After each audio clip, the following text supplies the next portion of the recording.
Hello, welcome to Democracy Today. I am Osaitin Yari and happy to be with you again as we discuss Nigeria. It is May 29, 2021. It once used to be described as Democracy Day, but now goes by the name of Inauguration Day. It marks for the current administration 6 years on the saddle. It also marks the midterm of President Buhari's second tenure. Nigerians remain the judge of the performance of the Buhari presidency. However, they say he can no longer point to previous administrations as he has now had 6 long years to deliver on the change mantra as well as the 3 campaign promises of rebuilding the economy, fighting corruption and ending insurgency. Special advisor on media and publicity to the president, Femi Adesina, says that Nigerians will be proud of the achievements made by President Buhari after his exit in 2023. On Friday, Adesina put out a 45-page document which he called a report card and fact sheet on successes recorded. In an accompanying statement titled "The Buhari Administration at 6, Counting the Blessings One by One," he said the government has recorded giant strides in several sectors, and this is visible to individuals who are dispassionate and fair-minded. However, the minority caucus in the House of Representatives takes a different view. A statement signed by the House Minority Leader, Ndudi Elumelu, citing security and economy amongst other sectors, says the APC-led federal government has failed on all fronts. The message of the minority caucus, who are members of the opposition People's Democratic Party, is in tandem with that issued by the national leadership of the party. PDP spokesman Kola Ologbodiyan asked the president and his party to not issue any address as there is no landmark achievement the administration has made in 6 years.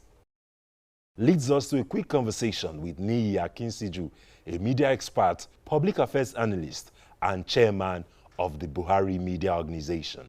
Thank you, Mr. Niyi Akinsiju, for joining us. Let's begin this way. For your party, and as I speak of the APC, for the Buhari administration, they believe that in 6 years you have recorded a lot of successes.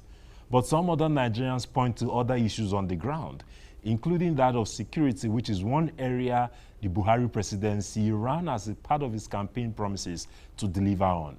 They say with the situation on ground now, your party has not recorded the success you claim you have. How do you react?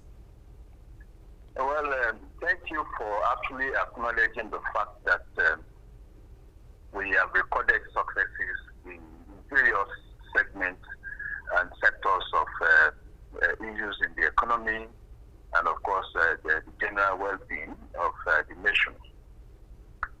Talking about security too, we acknowledge ongoing challenges in the security sector. But don't forget that while we were campaigning, the currency of insecurity at that time had to do more or less with the Boko Haram threats in the northeast, which to a large extent by 2017 had been managed and contained. Yes, there are still a number of flash points, in the northeast, but to a large extent, the character of those engagements in the northeast are not as it used to be. Now we have an overflow of insecurity into the northwest, out of the north central, and of course what is now known as the farmer classes. These are historical relational engagements, and what is important to us is there is a continuous, serious, deliberate effort to contain these issues in insecurity. Now, how do we measure it? For the first time in more than 15 years, and we are saying this by reference to facts and figures, for the first time in more than 15 years, the Nigerian Air Force has acquired more than 26 platforms within a 4-year period. You get it? It shows a concentration on acquisition of armaments to empower the Nigerian Air Force and the extension of the Nigerian military. The Nigerian Army, there's also a continuous effort to empower them. The same with the Nigerian Navy. There's also an ongoing effort to rehabilitate the Nigerian police. So for us, security is an ongoing engagement, and containing whatever sudden security threat that confronts the country is about being deliberate, and that is why we continue to encourage and give kudos to the president. It's about being deliberate. It's about being focused, and knowing what to do. So, and yes, the character of security, of insecurity, is that criminal-minded people, sociopaths, would, of course, do something. And the important thing is for the state agency, the security agency, to have capacity to track and contain them. And I think in the last 4 or 5 weeks, the narrative has started changing. We are seeing reports of arrests. We are seeing reports of pushbacks, by the Nigerian security.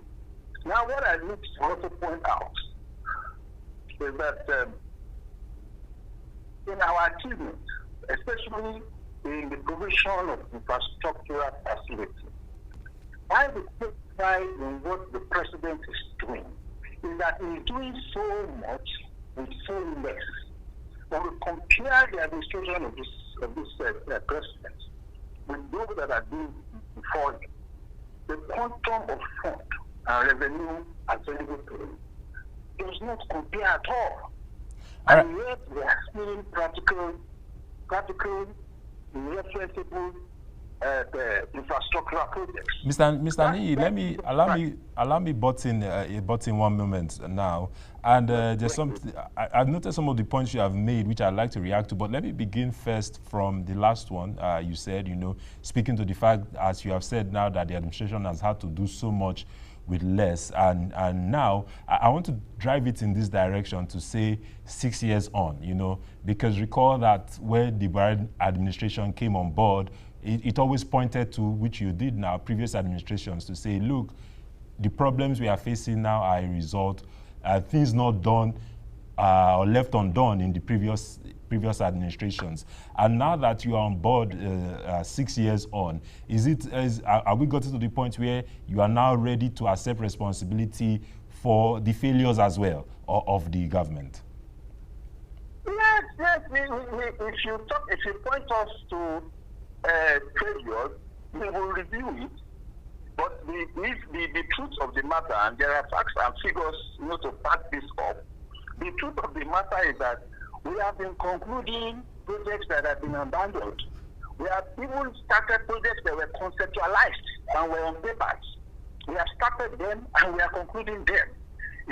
So that's the reality. We cannot move away, we cannot run away from it.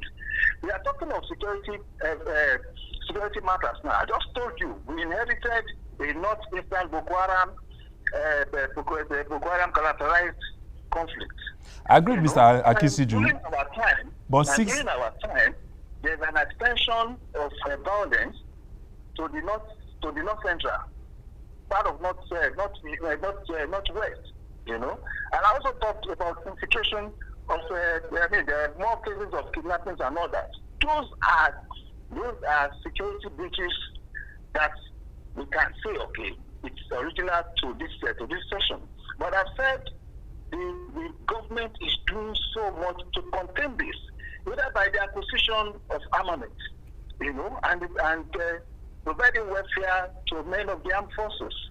All right. I'm not running away from our responsibilities. All right, fantastic. And I'm saying that the little we have been able to do so much, with them. All right, fantastic. Okay, let's move on now to the area of the economy. Of course, Nigeria, battled the recession occasioned by the COVID-19 pandemic. And also, many Nigerians, of course, over the years with the MBS statistics released, it says that 40% of Nigerians live below the poverty line. And the Buhari administration, in the second term, gave this grand plan of 10 years to pull out 100 million Nigerians out of poverty. And 2 years on now, it was just recently in March that a report was released on the pathways forward. So the question to you would be, how do you think that your own government you support has performed in terms of the economy and delivery for the people of Nigeria, many of whom say they are hungry today? Yeah, see, if one single Nigerian goes to bed hungry, it should be a major challenge to the reigning government. So if you are talking about 40% of the Nigerian population living under the poverty line, it is unfortunate. But again, if you do a comparative analysis with where we are coming from and where we are, we just need to also give kudos to Mr. President. And I'll give you this scenario. It's not even scenario. It's also the facts and the figures. In 2010, Nigerian population was 157 million thereabouts. After that 157 million thereabouts, 60.9% of Nigerians were living under $1. And these numbers I'm giving you is NBS generated numbers, the National Bureau of Statistics number. By 2012, that figure, the Nigerian population has got to 157 or thereabouts, 107 million or thereabouts. 112 million Nigerians were living under $1. $1. That's the benchmark, the universal, the global benchmark stated by the World Bank, responsible for declaring these benchmarks. Now, by 2014 or thereabouts, that benchmark was moved from $1 a day to 1.9, that is $1.90. Now, imagine if that was applied in 2012, more than 85 or even 90% of Nigerians will be living under the poverty line.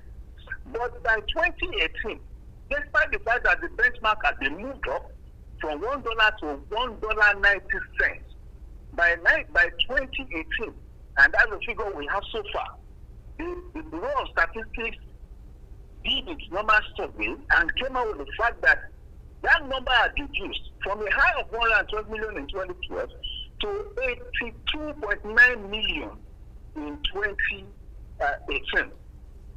It tells you directly that more than 20 million, going by that figure, more than 20 million Nigerians had moved out of the poverty population. So it's simply about referencing facts and figures. And this we can do fact checks on what we are saying. I'm not conjuring any figure. All right. Figure. All right, Mr. Akisiju. If you are talking of 40% now, it means that we have moved away from a period of 60%. All right, Mr. Akisiju. In the very past, recent past, that we had more than 60% of Nigerian people living under $1. Now it has reduced to 40%. All right, Mr. Akisiju. $1.90. All right, Mr. Akisiju, let's advance the conversation now. Probably our final question for you tonight is to ask you on the fact that currently across the country, or recently, the Nigerian Senate conducted its public hearing on constitutional amendments. We also expect the Nigerian House of Representatives to do the same as well. But all of this comes at a time when the issues in the country have thrown up calls for some people for restructuring, for others for devolution of powers, for yet again some other sects, national dialogue to bring these issues on the table and address them. A lot of people have called on the president to take the front row, to take center stage and drive this conversation. Is this a position you share as well? Well, the truth of the matter is we cannot circumvent the ground norm,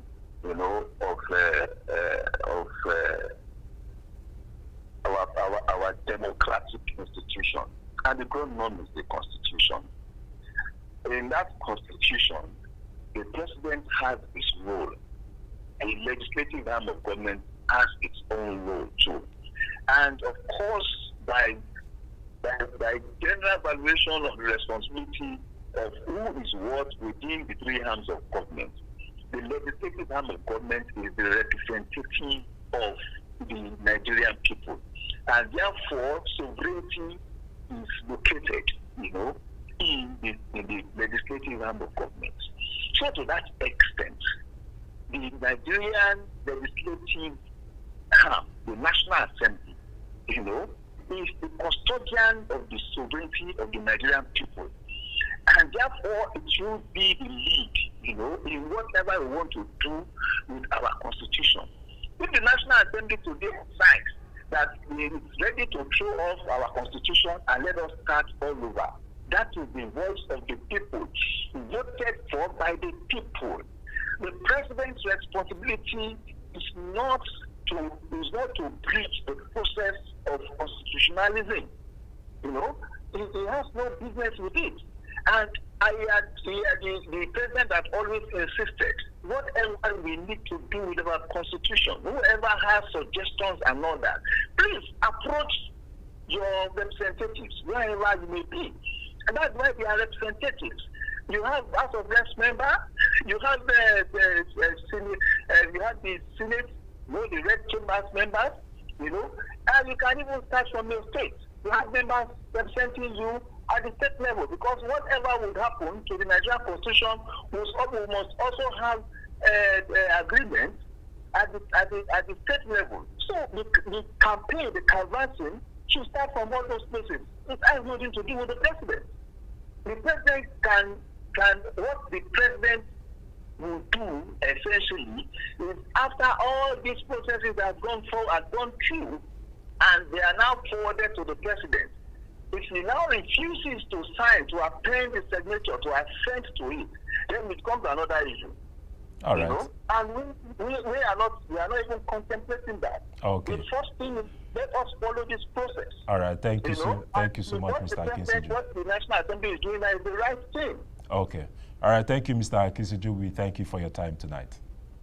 That's pleasure. Thanks so much. All right. Time now to turn the conversation over to elder statesman Edwin Clark. We asked him his opinion on the Buhari administration, and he had a lot to tell us. AIT's Yemi Adebayo spoke with the one-time Federal Commissioner for Information, who recently turned 94 at his Abuja residence.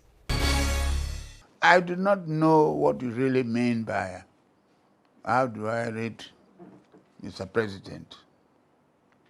I do not know what to say, because as far as I'm concerned, there's no real government. I think tomorrow they call it Democracy Day, or which they have changed to June 12th now. We are not practicing democracy in Nigeria. So I do not know really how to say what type of government we have.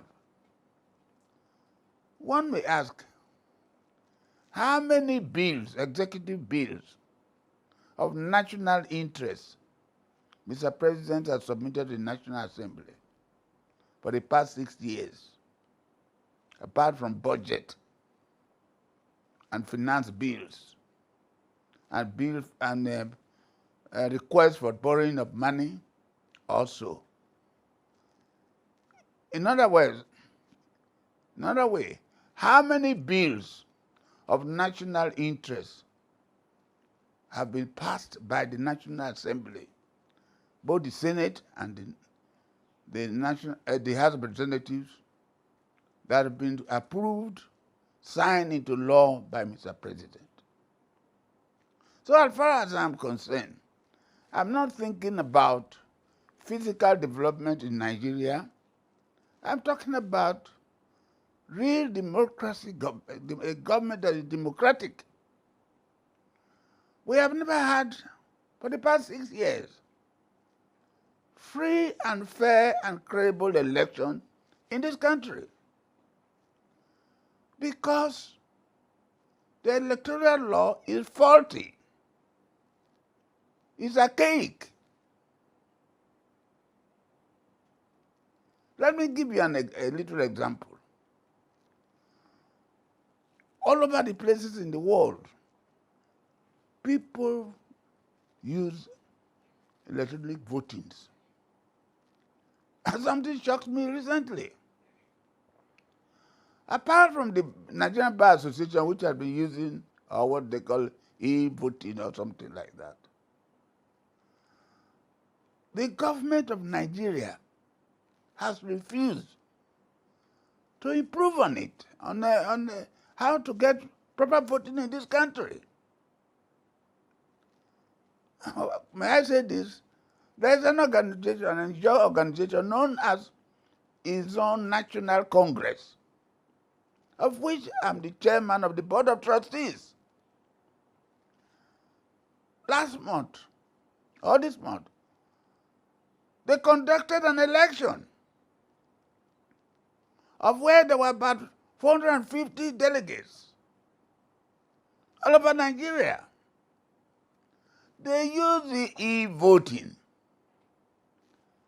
Everybody saw clearly. There were about so many delegates, or candidates and delegates. They saw the results coming out for the first time. This is an ordinary organization in the community, in the communities.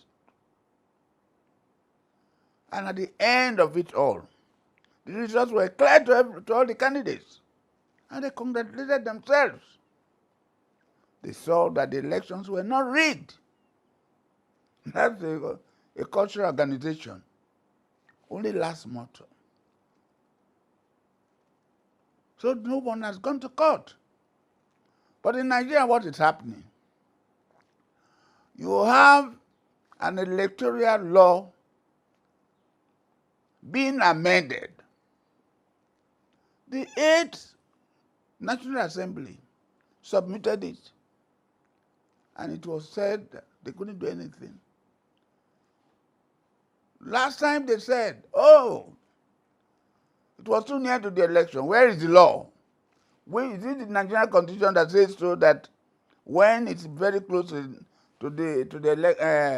elections, you cannot amend the Constitution or the electoral law? No. It was at Mr. President's convenience. So elections were rigged. People did whatever they like. So at the end of it all, Mr. President won. And all sorts of results were declared in Nigeria.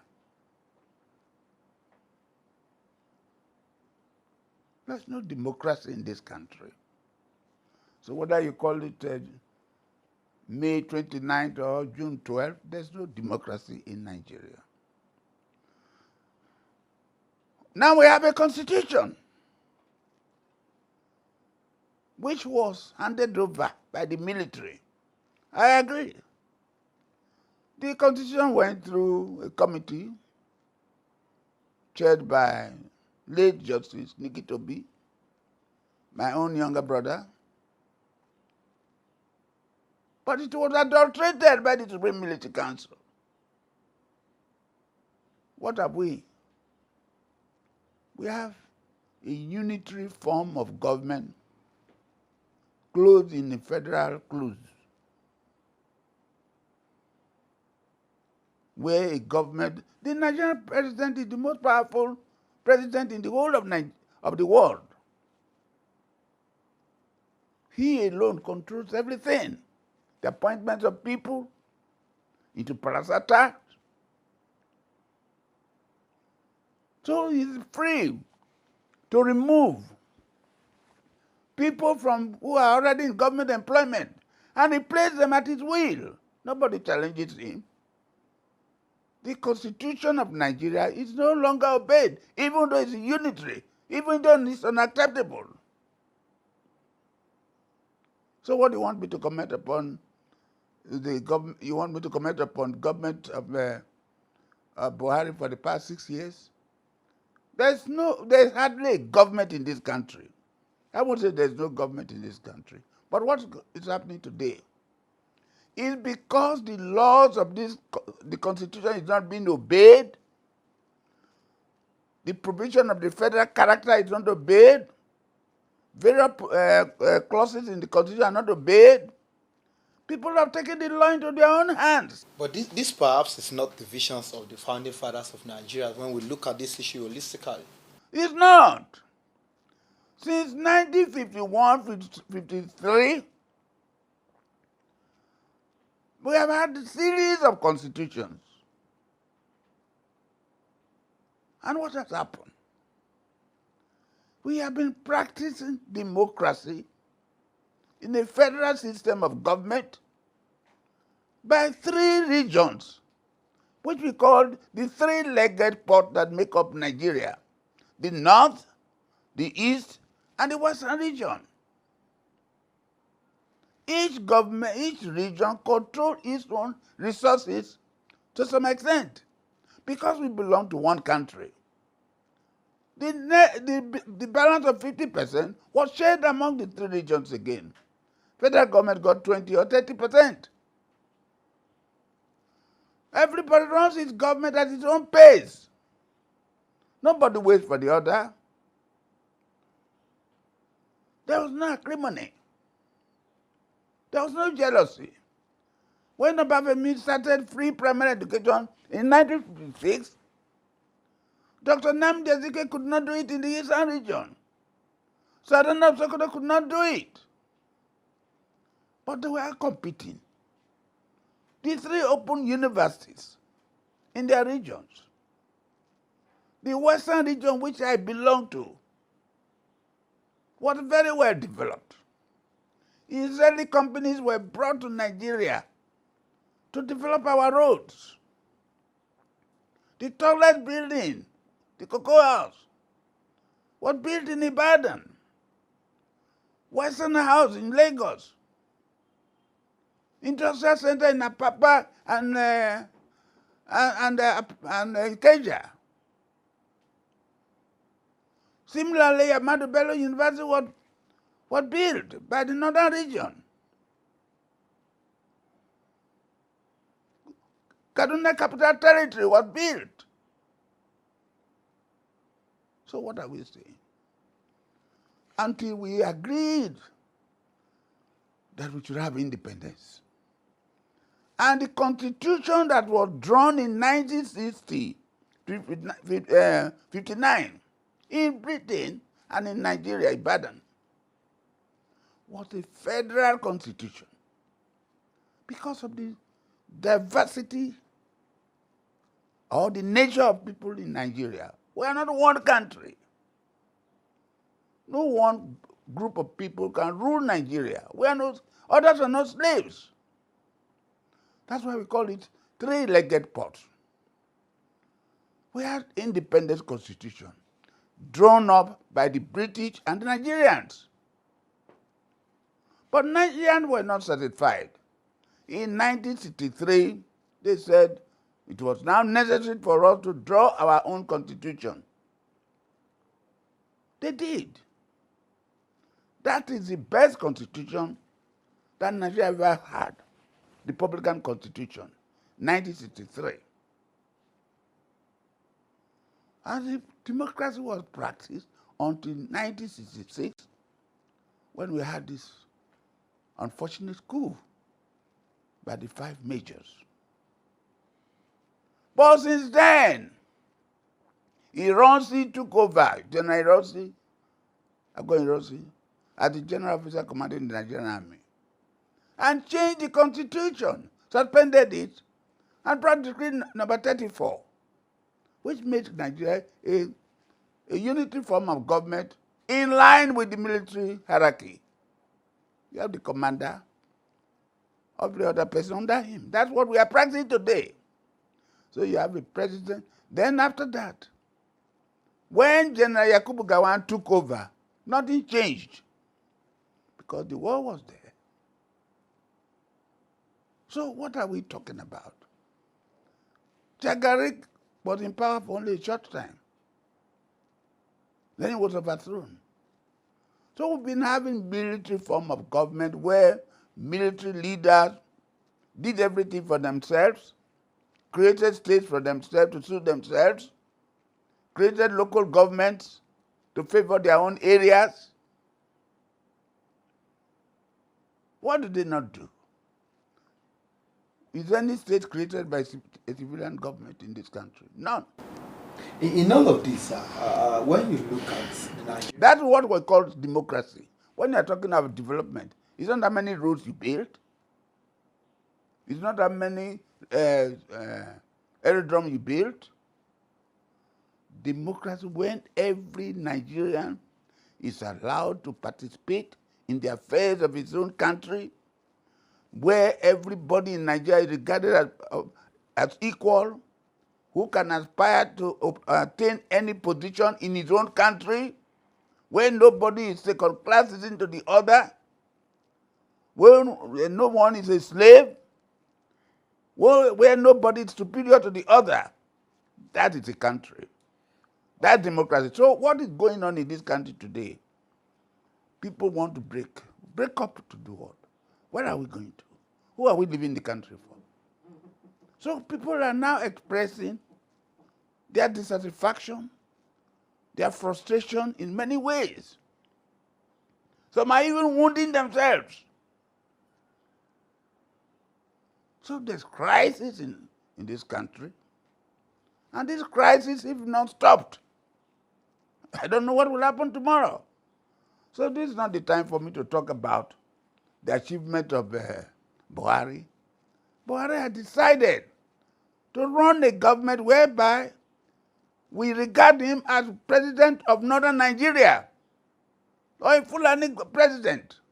He's not behaving like a Nigerian president.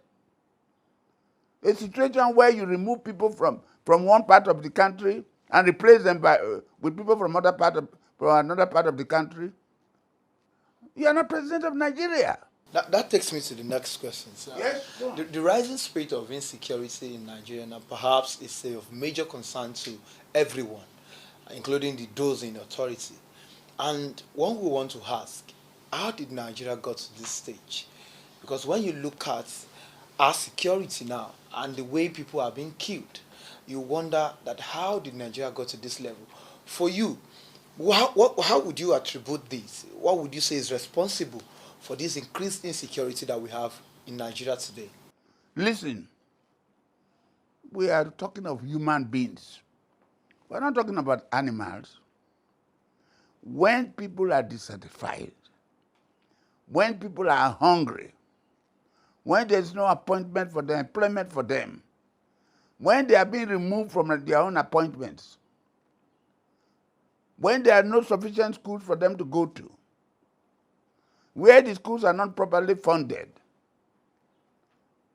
So people become dissatisfied. If they are dissatisfied, they want to do whatever thing they like. Take the example of the NSAS protest. That was a legitimate, peaceful protest. The youth of this country now show to Nigeria, we are coming, but we are not going to cause crisis. And for almost 10 days, they move from place to place in this country, all over the country. But the same governmental agencies disrupted them. We saw people in buses, in lorries, 9/11, attacking them. Where did the hoodlum come from? So what I'm saying, I've already answered that question. People are no longer happy. They no longer believe they belong to a country, which belongs to everybody. Some say, let's go out of this country. Others say, we won't go. Let's fight within. So the question is now asked, Boko Haram is fighting in Northeast. Why are they fighting? They don't go to school. They have no job. They don't eat. They move around. They call them a margarine and so on. And when they became dissatisfied, this Western education you people are talking about, what have we gained out of it? Abolish it. That's Boko Haram's law. This will say, this why they are fighting. This Western education, which does not benefit us, must stop. Now, then we have been fighting that war for over 10 years. I have participated in trying to free the Chibok girls. I'm writing a book. My story will soon come out. And I know how it was pushed. There are people in this country who believe that during the time of Jonathan's administration, everything should be done to make the country ungovernable for him. So some of them even supported Boko Haram. They never knew, like Frankenstein, that he would turn around one day where everybody, whether you're a Christian, whether you're a Muslim, you will be killed by Boko Haram. That is what is happening. Now everybody has woken up. Then today, people in Northwest, North Central, are now fighting. You said they are herdsmen. When I was a young man, over 70 or 80 years ago, we play with these cows in our own area. When they come, we don't know the people. They give you way, they have a little stick. When they see people coming, they give way. But today, what is happening? They now carry AK-47. And they are shooting people, raping women, doing all sorts of things. They have taken all the forests in the south. And when you ask, they said they are not Nigerians. Mr. President said, as a result of the trouble in Tripoli, that's how the guns are coming to Nigeria. If Mr. President says, shoot at sight anybody with AK-47, are the security people saying that up to now, they've not seen anybody carrying AK-47, whether a herdsman or a bandit? Please, let us be sincere and be honest with ourselves. Nigeria belongs to all of us. We must all come together to solve the problem of Nigeria. That takes me to the next question, because from how you've outlined, sir, clearly Nigeria has a challenge. We are in a mess. We know that insecurity on the rise as well. I want to find out from you, sir, because for every problem there should be a solution to this. Where do we start from in terms of addressing these issues one after the other? Well, thank you very much. Mr. President Buhari, as I said earlier in my interview, is not an emperor. He's not a king. That is not a monarch. He's a politician, elected politician. He should meet his people. He should discuss with Nigerians. He should be seen among his people. People have been debating, why was he not present at the burial of the chief of army staff? And one fellow called himself Garuba, behaved like Goebbels of Hitler's days, issued statements anyhow. That Mr. President doesn't want to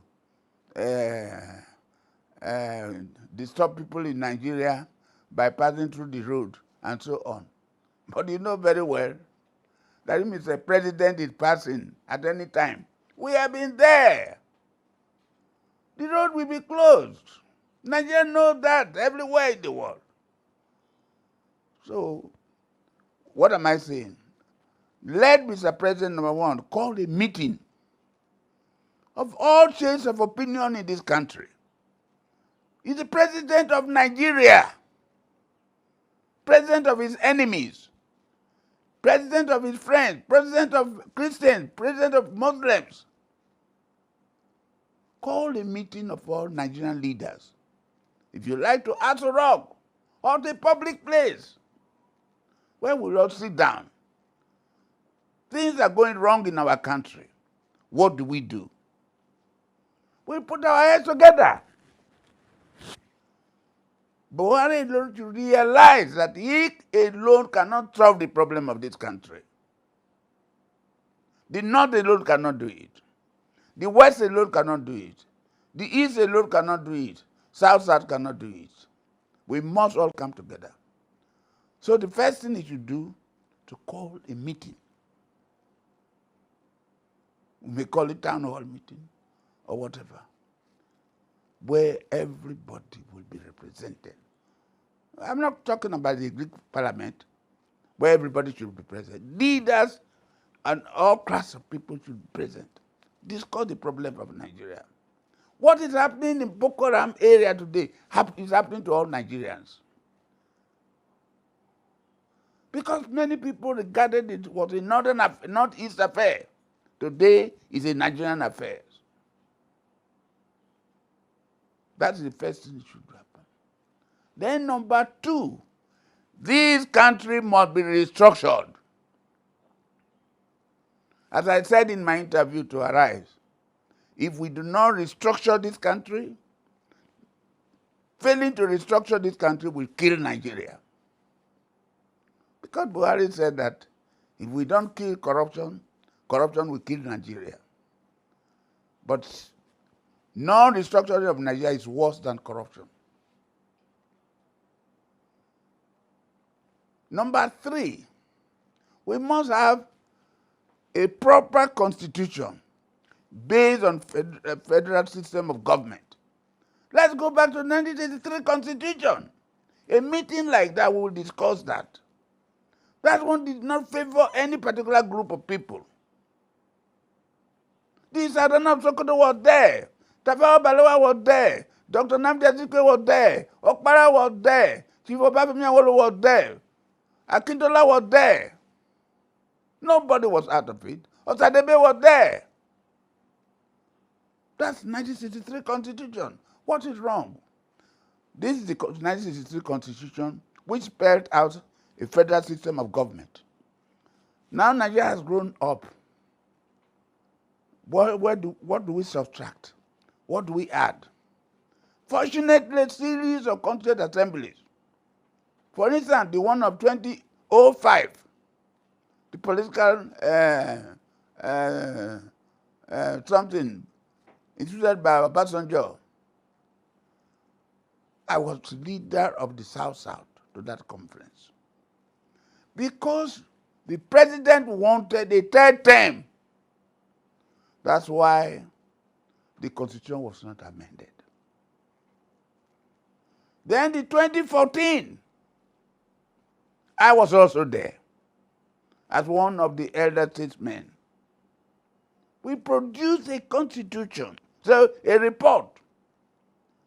The representation covered everybody. The physically challenged, for the first time I saw blind people in a meeting reading. You saw the crippled. You saw even those who could not hear. And people were making the sign for them. Various organizations, market women, the youngest, boys, youngest girls were in the meeting. We sat for almost 4 months, spending Nigerian money, produced a report where we recommended 600 recommendations. But none, that constitution has been committed into archives.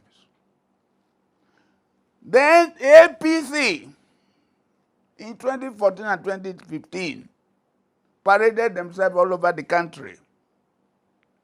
In 2012, the same people said Jonathan has removed fuel for subsidies. And they wanted to bring his government down. The Tinibus, the Buharis, all of them were marching around the whole country until Jonathan restored subsidy. He brought another solution. It didn't solve the problem. Then what has happened? The same fuel subsidy is being controlled by President Buhari. Nobody questions him. When he decides, he brings it. When he decides, he said it does not exist. They told us that it's not provided for in the 2021 budget. But yet, it exists. Who gave them the power to spend the money? 120 billion naira every month or every year, every month. Who gave them the order? So we do not have a proper government. A government of the people is what was called democracy. There is no government of the people in Nigeria. The Nigerian Senate recently held public hearings on constitutional amendments across the 6 geopolitical zones of the country. The amendment process at some point is expected to be sent to the 36 state houses of assembly. Therefore, we caught up with the Speaker of the Kogi State House of Assembly, Kolawole Matthew, to harvest his views. Money spent in moving Nigeria forward is a waste. I would want to say clearly that what is important here is purpose, sincerity purpose. If we are sincere about what we are doing, no matter how much we spend in getting Nigeria right, I think it's okay by me. American does not just come in one day to become American, or London comes one day to become London. They must have passed through a lot of processes, expenditure here and there. So whatever we have spent in the last regime, during Goodluck Jonathan for constitutional review, now we are on another one. What is important is what have we achieved from the past money spent. Now we are going into another one. Let there be sincere purposes. There must be sincerity in whatever we are doing. So if we really mean to do it once and for all, this is the opportunity. If Nigeria is going to spend 50 billion, 100 billion to get Nigerian constitution once and for all, let us go into it and do it once and for all, so that we don't go front, go back, go front and go back. So that will not help us. So to me, any amount Nigerians spend to get it right this time, it's okay. Nigeria will benefit from it. Well, state police, sincerely speaking, is one thing that the whole speakers have come together in the country. In our last conference in Bauchi, we all resolved in support of state police that it's one thing that will help Nigerians to prevent their domain. So we approved it at the conference of speakers. So, and I'm sure if it comes to us, we won't hesitate to pass it. Well, creation of state is a very good one if we can create state, but how do we manage the states? The one we have at the moment, have we managed them well? Talking of another creation of state. But, well, sincerely speaking, if it's part of what Nigeria wants, that will bring development close to the people, I am in support of creation of state, representing people. And representing people, we must do the will of the people. And we are waiting. We are part of the legislative process. We are part of it from beginning now, that the public hearing that is going on, that in the 6 geopolitical zones, we are part of it. So by the time they harmonize the whole memorandum and they are sending the amendments to the states, we are part of the process. So I'm sure we won't go against any alteration or harmonization that will be coming from the Constitution. I don't see us going against any of them, except we are not involved. But I'm sure the way the processes are going now, we are part and parcel of it. We are carried along. So it's just a question of, well, I think the problem we have in Nigeria is what I call power play. There are some people behind the scene who doesn't want certain things to be done because it will affect their personal interest. So this could succeed if the whole Nigerian come together to say, yes, we want it. So we must definitely, it must pass through. Because as I'm saying it, everybody is involved. And don't forget that Nigeria today is different from Nigeria of yesterday. where somebody can sit on certain billion of naira and nothing will come out of it. With Baba Buhari's led administration, he has made it point clear that his transparency is his own watchword. So whatever we are doing now, Nigerians are watching us. Nigerians will definitely ask questions. So what have we done to this? So all I would say is that everybody should come together to ensure that this is done. And whatever we are doing now, let us do it once and for all and place Nigeria in the right place. Yeah, everybody should come together. We bury our different political parties. Let's leave those ones aside. What we are talking now, we are talking of Nigeria. Political party comes inside Nigeria. It came from Nigeria. And so every one of us who belongs to either PDP, APC, or whatsoever, we are from the same Nigeria. So now we are talking of Nigeria. We are not talking of APC. We are not talking of PDP, ABGA, or whatsoever. What we are talking about is Nigeria. And so we must come together under one umbrella to develop Nigeria. I'll be happy that we, during my tenure, will leave a legacy. When we are leaving, they say, oh, what have you done? We will say, okay, we are part of the people who make Nigeria work. So it is our time. We must come together to make it work. So irrespective of your political affiliation to a political party, that is your party. But when we are talking of Nigeria, we must bury all political affiliations and come together under one umbrella of the name Nigeria and push Nigeria forward. Well, on the issue of devolution of power, I think, in my own opinion, I would want to leave that to when we get to the round table of discussion of the constitutional amendments. We're going to look at it critically. What advantage does it have? What is the disadvantage of devolution of power? But I'm sure it's one of the things that the states, legislatures across the country, and even the federal legislatures, is one of the things that we are be agitating for devolution of powers. So, but well, when we get to the table, we'll look at it critically, then we cross it. There are processes. And one of the processes is what happened 2 days ago, where we have public hearings across the 6 geopolitical zones. And in passing the bill into law, there is opportunity for hearing from the public, from the NGOs. You hear from different arms of government. You hear from people with different opinion. The legal luminaries will be there to give their own advice, and everybody will talk. And there's what we call memorandum.